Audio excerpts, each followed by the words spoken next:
Hello, सो हमने inflation का topic complete कर लिया था, प्रीवियस ईयर क्वेश्चंस भी सॉल्व कर लिए थे। आज हम बैंकिंग का लेक्चर स्टार्ट करेंगे और देखो, monetary policy, open market operation policy, rates, policy tools, ये सारे कॉन्सेप्ट्स आपके एग्जाम में, जैसे मैंने आपको पिछले इन्फ्लेशन के टॉपिक में पढ़ाया था, इन्फ्लेशन टारगेटिंग और मनी सप्लाई का कॉन्सेप्ट, उसी कॉन्सेप्ट से कहीं ना कहीं कनेक्ट होता हुआ ये सारे कॉन्सेप्ट भी। और इससे प्रीवियस ईयर क्वेश्चन जब हम सॉल्व करेंगे, आपको you will get a lot of help from this lecture, क्योंकि जो आरबीआई की मॉनेटरी पॉलिसी है ना, स्पेशली इससे बहुत मॉनेटरी पॉलिसी और इसके जो पॉलिसी टूल्स है, इससे काफी सारे क्वेश्चंस आपको एग्जाम में देखने को मिल जाते हैं इकोनॉमिक्स के सेक्शन में।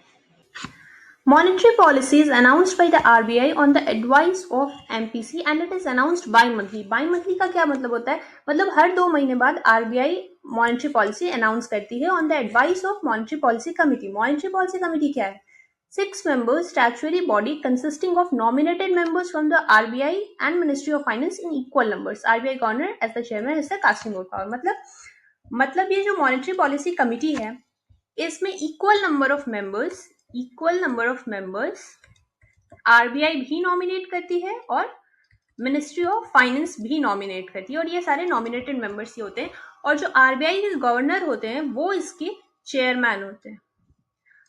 इनके पास कास्टिंग पावर होता है। अगर किसी डिसीजन में टाई का केस हो जाता है तो इनका जो वोट होता है, ये अपना वोट कास्ट करते हैं टाई की सिचुएशन में। आपको याद है ये ऐसा सेम कास्टिंग वोट पावर किसी और के पास भी था?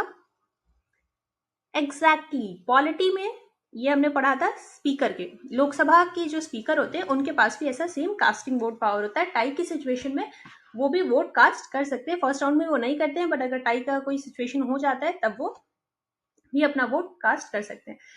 Power of inflation targeting, monetary committee जो है, monetary policy committee, power of inflation targeting इनके पास है, keeping in mind the objective of growth promotion. Inflation targeting मैंने आपको इन्फ्लेशन जब पढ़ाया था तब कई बार मैंने आपको बताया 4+-2%। इंडिया में हेल्दी रेंज ऑफ इन्फ्लेशन हमारे आरबीआई ने सेट किया हुआ है, और इन्फ्लेशन टारगेटिंग का मतलब होता है कि एक पर्टिकुलर रेंज सेट कर दिया जाता है कि इन्फ्लेशन रेट्स अगर इस रेंज से ऊपर जाते हैं या इन्फ्लेशन इस रेंज से कम होता है तो फिर गवर्नमेंट मेजर्स लेती है उसको ठीक करने के लिए। अब मॉनेटरी पॉलिसी कमेटी का इन्फ्लेशन टारगेटिंग का भी काम है और ग्रोथ प्रमोशन भी उनको देखना है, लेकिन इन्फ्लेशन पे उनका ज्यादा ध्यान होता है। अगर कभी जरूरत पड़े तो ग्रोथ और इन्फ्लेशन में से वो इन्फ्लेशन को ज्यादा, उसको inflation targeting is more important. अब ये इन्फ्लेशन टारगेटिंग करेंगे कैसे? तो इसके लिए पॉलिसी टूल्स है आरबीआई के पास, रिजर्व रेशियोज है। रिजर्व रेशियोज में मैंने आपको बहुत बार सीआरआर और एसएलआर पिछले लेक्चर में मैंने बोला था, वो रिजर्व रेशियोज है, इनके बारे में भी पढ़ेंगे। देन पॉलिसी टूल्स में और पॉलिसी रेट्स हैं, policy repo rate, marginal standing facility rate, bank rate, standing deposit facility rate, fixed reverse repo rate. पढ़ते हैं इनको one by one. Then lending and deposit rates क्या है इसको हम देखते हैं, पहले रिजर्व रेशियो पढ़ लेते हैं। Reserve ratios. Banks are obliged to maintain a certain proportion of their net demand and time liabilities at two reserves, as two reserves. Net demand and time liabilities. इसमें मतलब इसका मतलब क्या है? इन सिंपल टर्म्स अगर समझो तो bank के जितने भी सेविंग, करंट और फिक्स्ड, जितने भी तरह के बैंक के पास डिपॉजिट्स हैं, उससे जो भी पैसे हैं बैंक के पास, उसी को एनडीटीएल कहते हैं। अब इन सिंपल टर्म्स ये समझ लो समझने के लिए, ठीक है। अब नेट डिमांड्स टाइम लायबिलिटीज, क्योंकि सीआरआर और एसएलआर का कॉन्सेप्ट, और यही मतलब भी है कि देखो सपोज बैंक के पास, अगेन एग्जांपल देने के लिए बता रही हूँ, 100 रुपीज है, ठीक है। तो आरबीआई ने बैंक को कहा है कि आपको कुछ पैसे कैश में रखने हैं, ताकि जब मान लो आपने बैंक में पैसा जमा किया, बैंक ने आपके सारे पैसे ही उठा के लोन पे दे दिए, तो फिर आप अगर पैसे लेने जाओगे बैंक से कभी, तो बैंक आपको कहां से पैसे दे पाएगी? इसीलिए गवर्नमेंट ने कहा है, आरबीआई ने कहा है कि कुछ पैसे बैंक कैश रिजर्व रेशियो में रखेगी, ताकि जब डिपॉजिटर्स पैसे लेने जाए तो बैंक के पास पैसे हो सही अमाउंट में। तो कुछ कैश रिजर्व रेशियो में कैश रखेगी बैंक। ये बैंक या तो अपने पास रख सकती है या फिर आरबीआई में डिपॉजिट कर सकती है, लेकिन अगर बैंक ये अपने वॉल्ट में रखती है तब तो ठीक है। अगर आरबीआई के यहाँ ये डिपॉजिट करती है बैंक, तो आरबीआई इस पे इंटरेस्ट नहीं देती है। क्योंकि ये कैश रिजर्व रेशियो है, इतना कैश रखना मैंडेटरी है, इस पे कोई इंटरेस्ट आरबीआई नहीं देती है अगर कोई बैंक आरबीआई के यहाँ भी इसको डिपॉजिट करता है तो। दूसरा है एसएलआर। पहले सीआरआर को देख लेते हैं। The percentage of NDTL required to be kept in reserve is called the cash reserve ratio, ये आपको पढ़ा दिया। Minimum percentage of cash deposits as specified by bank by RBI that must be maintained by every commercial bank as per the requirement of Central Bank RBI. The cash reserve is either stored in the bank's vault, ये भी बता दिया आपको। Banks do not get any interest on the money, ये भी आपको बता दिया। अच्छा, एक चीज बहुत इंपॉर्टेंट है यहाँ पे कि यहाँ पे जो लिखा हुआ है ना कि maintain by every commercial bank तो मेंटेन करेंगे सीआरआर, इसके साथ साथ सीआरआर जो है, सीआरआर और एसएलआर दोनों ही सारे शेड्यूल्ड कॉमर्शियल बैंक और cooperative banks, local area banks, ये तीनों ही मेंटेन करते हैं सीआरआर और SLR both. All scheduled commercial banks, primary urban cooperative banks, local area banks, central cooperative banks.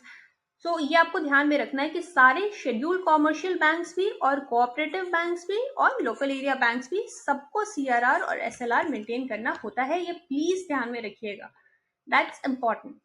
सो हमने सीआरआर पढ़ लिया, अब एसएलआर। एसएलआर क्या होता है? A certain percentage of cash, gold, encumbered investment in approved securities, treasury bills and government bonds. SLR deposits are maintained by the banks themselves and not with the RBI. मैंने बताया था आपको कि CRR या तो बैंक अपने bank vault में ये कैश रख सकता है या फिर आरबीआई के यहाँ डिपॉजिट कर सकता है, बट एसएलआर के केस में ये नहीं है। एसएलआर के केस में ये बैंक अपने पास ही रखता है। स्टैट्यूटरी लिक्विडिटी रेशियो जो है ये बैंक अपने पास ही रखता है। ये क्या है, ये बैंक के पास ये जो 100 रुपीज थे ना, सपोज मैंने ये जो एग्जांपल आपको बताया था, बैंक के पास जितने पैसे हैं इसमें से कुछ परसेंटेज जो पैसे का बैंक कैश में रख लेगा और कुछ परसेंटेज जो एसएलआर का होता है ये बैंक या तो कैश के फॉर्म में रख सकता है या गोल्ड के फॉर्म में रख सकता है या फिर ये सिक्योरिटीज खरीद सकता है। जैसे गवर्नमेंट सिक्योरिटी का एग्जांपल मैंने आपको इन्फ्लेशन वाले चैप्टर में दिया था, तो ये सिक्योरिटीज भी खरीद के रख सकता है। इस सिक्योरिटीज में गवर्नमेंट सिक्योरिटीज भी खरीद के रख सकता है या जो भी अप्रूव सिक्योरिटीज है, और ट्रेजरी बिल्स और गवर्नमेंट बॉन्ड्स। ये इन्फ्लेशन में आपकी कैसे, इन्फ्लेशन टारगेटिंग में आपकी कैसे हेल्प करता है, ये मैंने आपको इन्फ्लेशन के लेक्चर में बताया था कि मनी सप्लाई को ये कैसे रिड्यूस या इंक्रीज या रिड्यूस करता है। उसको और भी डिटेल में पढ़ेंगे जब हम मॉनेटरी पॉलिसी स्टैंड्स पढ़ेंगे। तो अभी आपको बस इतना समझना है कि एसएलआर में क्या क्या डिपॉजिट होता है, ये याद रखना, इट्स वेरी इंपॉर्टेंट कि एसएलआर में क्या क्या डिपॉजिट होता है। कैश है, गोल्ड है, सिक्योरिटीज है, ट्रेजरी बिल्स है, गवर्नमेंट बॉन्ड्स है, प्लीज इसको याद रखना, that's important. Policy repo rates, policy rates में जब आप न्यूज़पेपर में पढ़ते हैं ना कि आरबीआई ने रेट कट किए या इंक्रीज किए, डिक्रीज किए, वो मोस्टली रेपो रेट के बारे में ही बात कर रहे होते हैं। तो रेपो रेट क्या है? Interest rate charge by the RBI on the short term loans against collaterals offered to the banks. मतलब बैंक्स आरबीआई से लोन लेते हैं, आरबीआई बैंक्स को लोन देती है और बैंक्स लोन लेने के लिए कोलैटरल डिपॉजिट करते हैं आरबीआई के यहाँ। ये कोलैटरल क्या होता है? ये कोलैटरल गवर्नमेंट सिक्योरिटीज हो सकती हैं, गवर्नमेंट सिक्योरिटीज जिसको जी सेक्ट भी कहते हैं, और कॉर्पोरेट बॉन्ड्स हो सकते हैं या और भी कोई अप्रूव्ड गवर्नमेंट सिक्योरिटी। इसको कोलैटरल के तौर पे बैंक्स, अप्रूव्ड सिक्योरिटीज, इसको बैंक्स कोलैटरल के तौर पे आरबीआई के यहाँ सबमिट करते हैं और डिपॉजिट करते हैं, और जो इंटरेस्ट रेट आरबीआई चार्ज करती है इस लोन पर, बैंक से जितना, बैंक जब इंटरेस्ट लेते हैं, बैंक सब लोन लेते हैं, सॉरी, बैंक्स जब आरबीआई से लोन लेते हैं शॉर्ट टर्म लोन्स, तो आरबीआई जो इंटरेस्ट रेट चार्ज करती है बैंक से उसको हम रेपो रेट बोलते हैं। बस इतना सही कॉन्सेप्ट है। और बैंक कोलैटरल के तौर पे ये सिक्योरिटीज, बॉन्ड्स एक्सेट्रा ये आरबीआई के यहाँ सबमिट करते हैं, उसके बदले उन्हें लोन मिलता है। मार्जिनल स्टैंडिंग फैसिलिटी, ये क्या कॉन्सेप्ट है? ये भी आरबीआई, इसमें भी वही कॉन्सेप्ट है कि बैंक्स आरबीआई से लोन लेते हैं, शॉर्ट टर्म लोन लेते हैं। लेकिन डिफरेंस क्या है रेपो रेट और मार्जिनल स्टैंडिंग फैसिलिटी में? डिफरेंस ये है कि मार्जिनल स्टैंडिंग फैसिलिटी में जो लोन मिलता है इसमें इंटरेस्ट रेट इसका जो होता है, interest rate, wait let me write it here, interest rate is greater than repo rate, क्योंकि ये सॉर्ट ऑफ पेनल रेट है। आरबीआई ने एक लिमिट सेट किया हुआ है कि बैंक्स इतना ही लोन ले पाएंगे रेपो रेट वाले इंटरेस्ट रेट पर। तो वो लिमिट जब क्रॉस हो जाती है ना, when the banks have exhausted the repo option, वो लिमिट जब उतनी लिमिट का लोन उन्होंने ले लिया होता है, वो लिमिट क्रॉस हो जाती है, तब बैंक्स इमरजेंसी कंडीशन में मार्जिनल स्टैंडिंग फैसिलिटी रेट पे लोन्स लेते हैं, एमएसएफ का फिर वो यूज करते हैं बैंक्स।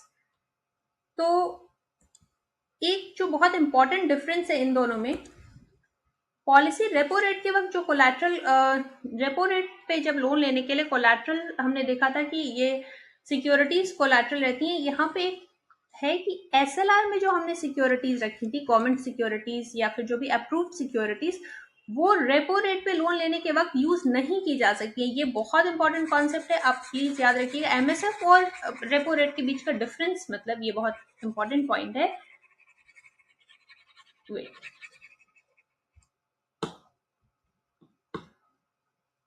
ये इंपॉर्टेंट पॉइंट क्या है कि जब रेपो रेट पे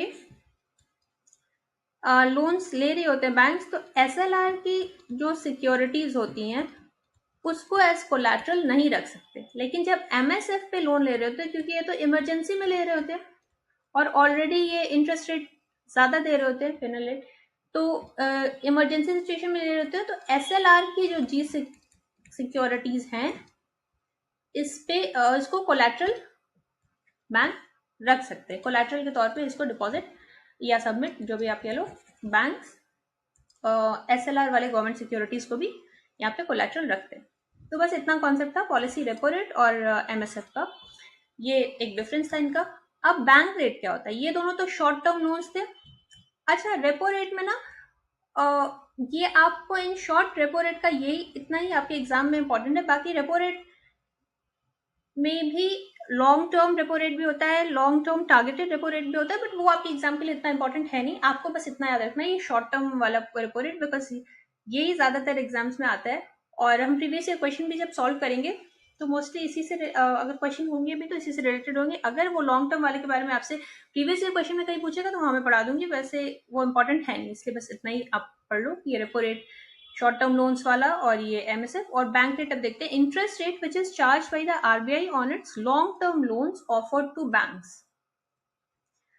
तो जैसे ये शॉर्ट टर्म लोन्स का केस था, bank rate long term loan का केस है और कुछ नहीं है। Interest rate RBI, banks RBI से लोन लेते हैं, यहाँ पे भी वही है, लॉन्ग टर्म लोन का केस है ये। पहले शॉर्ट टर्म लोन के बारे में हमने देखा और यहाँ पे long term loan. Short term loan repo rate वाला हो जाता है, एमएसएफ हो जाता है, long term loan bank rate हो जाता है। Standing deposit facility rate, interest rate paid by the RBI on the short-term loans, non-collateral based, offered by the banks to the RBI, and fixed reverse repo rate, जिसको पहले reverse repo rate कहते थे, अब fixed reverse repo rate कहते हैं। Interest rate paid by the RBI on the short-term loans, collateral based, offered by the banks to the RBI। हमने ये repo rate, MSF और बैंक रेट भी पढ़ा कि बैंक्स आरबीआई से लोन लेते हैं। यहाँ पर कॉन्सेप्ट जस्ट अपोजिट है, बैंक्स आरबीआई को लोन देते हैं। यहाँ पे बैंक्स आरबीआई को लोन देते हैं, बैंक्स आरबीआई को लोन देते हैं और जो इंटरेस्ट रेट पे देते हैं। फिर देखो क्या होता है ना कि बैंक्स के पास कभी कभी सरप्लस फंड्स हो जाते हैं, यानी पैसे बैंक के पास ज्यादा हो जाते हैं और इतने लोन लेने के लिए लोग होते नहीं है, तो भी उस कंडीशन में भी बैंक अपना पैसा ले जाके आरबीआई के यहाँ पार्क कर देता है और इंटरेस्ट उस पर बैंक्स को मिल जाता है। शॉर्ट टर्म लोन्स जब आरबीआई लेती है बैंक से, तो नॉन कोलैटरल बेस्ड अगर लेती है, यानी कोलैटरल गवर्नमेंट सिक्योरिटी या कुछ भी कोलैटरल आरबीआई नहीं बैंक्स को देती है, तो उस कंडीशन में वो एसडीएफ हो जाता है। और जब आरबीआई गवर्नमेंट सिक्योरिटीज और अप्रूव्ड सिक्योरिटीज वाले जो कोलैटरल का कॉन्सेप्ट मैंने यहाँ पे आपको बताया था रेपो रेट के टाइम पे और एमएसएफ के टाइम पे, तो वो कोलैटरल अगर आरबीआई बैंक्स को सबमिट करती है और तब लोन लेती है, तो उसको reverse repo rate, fix reverse repo rate वाला कॉन्सेप्ट वहां पे आता है। कॉन्सेप्ट बहुत सिंपल है, आपको बस इतना याद रखना है, लोन यहाँ पे बैंक्स देते हैं आरबीआई को। दूसरा कॉन्सेप्ट जो याद रखना है, शॉर्ट टर्म लोन्स है एसडीएफ के केस में नॉन कोलैटरल बेस्ड है और रिवर्स रेपो के केस में कोलैटरल बेस्ड है। बस ये 3 पॉइंट्स आपको याद रखने। कौन किसको लोन देता है, शॉर्ट टर्म लोन है कि लॉन्ग टर्म लोन है, कोलैटरल इंक्लूडेड है कि कोलैटरल इंक्लूडेड नहीं, कोलैटरल बेस्ड है या नॉन कोलैटरल बेस्ड है। सो यही सारे कॉन्सेप्ट्स थे यहाँ के। आप वीडियो को पॉज करके इसको पढ़ भी सकते हैं। शॉर्ट टर्म लोन था यहाँ पे भी शॉर्ट टर्म अगेंस्ट कोलैटरल था यहाँ पे, और आप ये वीडियो वॉच करके पढ़ भी सकते हैं, मैंने आपको एक्सप्लेन कर दिया है। अब नेक्स्ट स्लाइड में लेंडिंग रेट और डिपॉजिट रेट के बारे में पढ़ेंगे।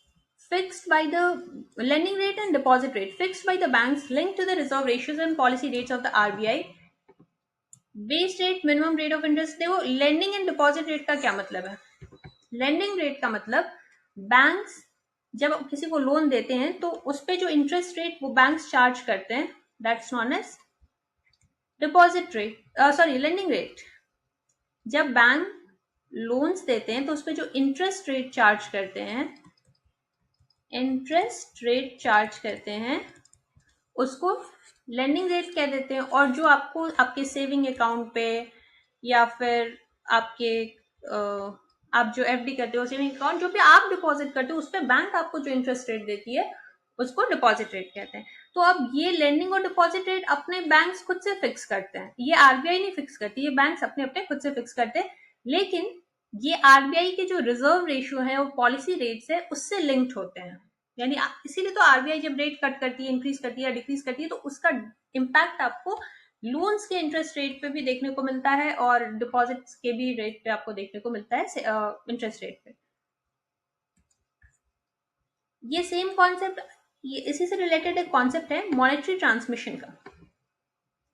मॉनेटरी ट्रांसमिशन ये क्या है, flow of policy rates of the central banks into the lending rates of the banks in the country. यानी जो आरबीआई के पॉलिसी रेट्स हैं वो जब आरबीआई इंक्रीज करिए डिक्रीज करिए तो उसका असर जो बैंक्स है हमारी कंट्री पे उनके लेंडिंग रेट्स उनके इंटरेस्ट रेट्स पे पड़ता है, उसे हम मॉनेटरी ट्रांसमिशन कहते हैं। और ये मॉनेटरी ट्रांसमिशन जो है आरबीआई हमेशा चाहती है, सेंट्रल बैंक हमेशा चाहती है कि मॉनेटरी ट्रांसमिशन अच्छे से हो, इनहांस्ड मॉनेटरी ट्रांसमिशन हो, कि अगर आरबीआई ऊपर से कोई रेट कट कर रही है तो वो बैंकों तक लोअर लेवल तक पहुंचे।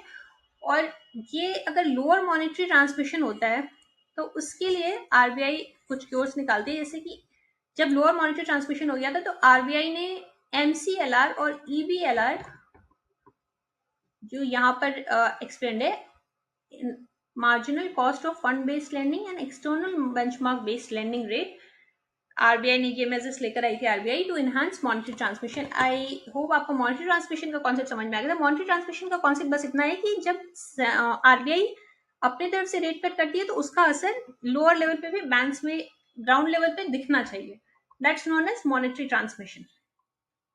कि जो आरबीआई ने रेट कट किया लेंडिंग रेट्स में भी उसके असर दिखने चाहिए।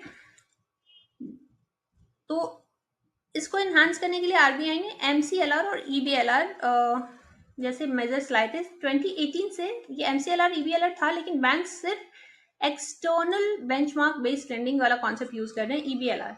इसमें क्या है, बैंक्स अपने बेस रेट फिक्स करते हैं ये 4 एक्सटर्नल बेंचमार्क्स को ध्यान में रखते हुए। अब पहले बेस रेट क्या होता है ये आप पढ़ो।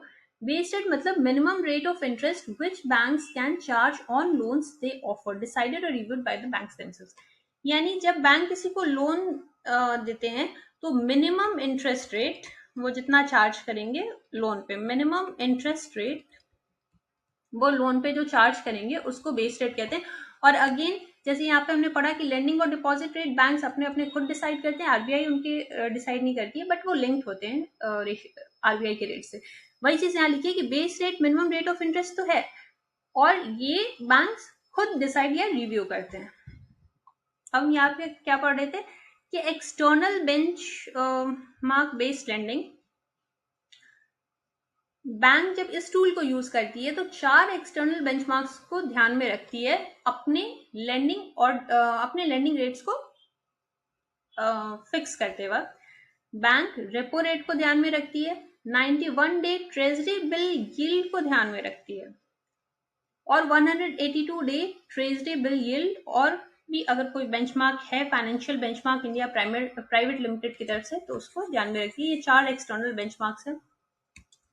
आपके प्रीवियस ईयर क्वेश्चन में मुझे तो नहीं लगता कि कहीं पूछा है, लेकिन ठीक है, आप एक बार पढ़ लो कि 4 एक्सटर्नल बेंचमार्क्स क्या है। एक बार बस इसको पढ़ लो कि रेपो रेट है, 91 डे ट्रेजरेबल यील्ड है, और any other benchmark, saving deposit rate, term deposit rate. मुझे लग रहा है कि मैं कुछ और भी आपको पढ़ाना था। एक second.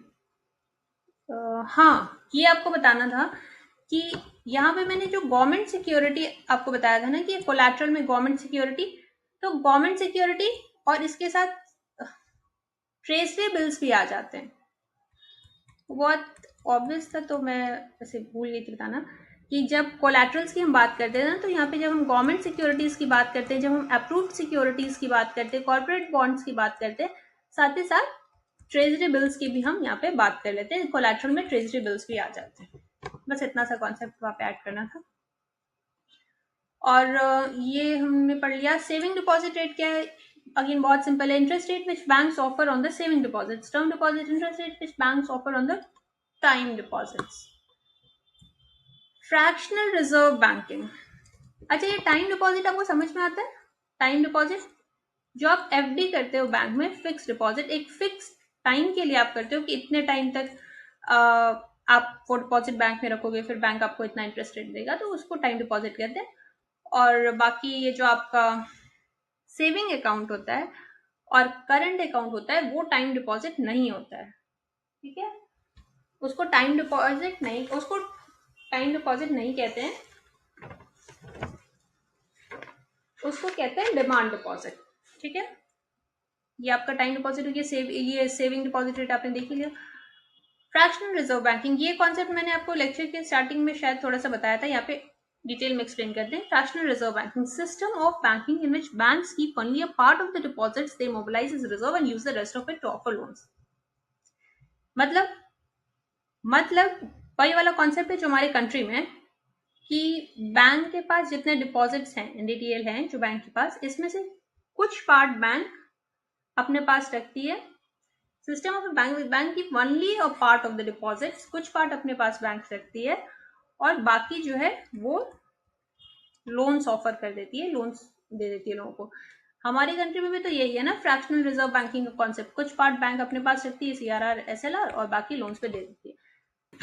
Full reserve banking, zero reserve banking, ये आपके एग्जाम के लिए इतना इंपॉर्टेंट नहीं है concept. As the name suggest, full reserve banking, bank सारे पैसे रिजर्व में ही रख लेती है और लोन्स नहीं ऑफर करती, उसको फुल रिजर्व बैंकिंग कहते हैं। और जीरो रिजर्व बैंकिंग में लीगली बैंक को रिजर्व रखने के लिए, मतलब वो जीरो रिजर्व रख सकती है।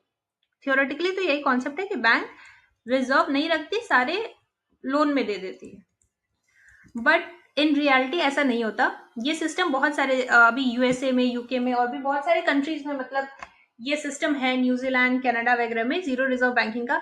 बट ये थियोरेटिकल कॉन्सेप्ट है कि बैंक रिजर्व नहीं रखती। आप खुद ही सोचो, बैंक क्या रियल में रिजर्व नहीं रखेगी? ऐसा पॉसिबल है?